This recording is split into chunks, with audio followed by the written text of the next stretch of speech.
So if you have a broken driver or passenger door handle in your Toyota Corolla, Toyota Camry from 2012 all the way to 2018, here's how to replace it, put a new one. So all you need is a flathead screwdriver, and you will need a drill bit T30, I think it's a star, to loosen up this lock, because we will need an axis, and that screw, you only loosen it up, you don't pull it out, it doesn't come out.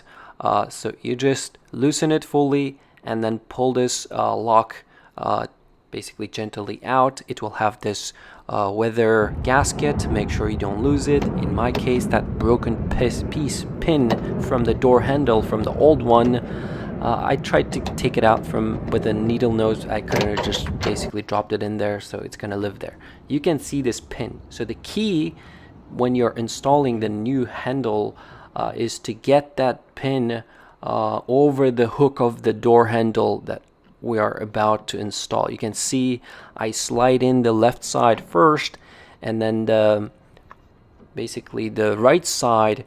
I'm gonna be using this flathead screwdriver to try to lift it, and at the same time as I have that hook lifted, basically push the door handle in so it gets over the basically hook of the door handle, and it just sucks it in. So it might take a little bit of a time, but just make sure you don't break it, and be gentle with it, and you should just get it in there.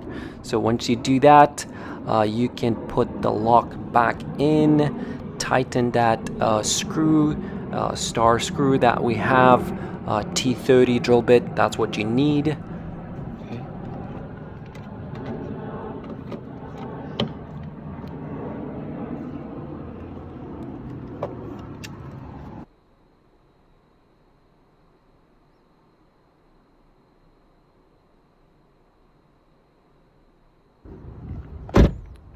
And that's it. That's how you replace your door handle for your Toyota Camry.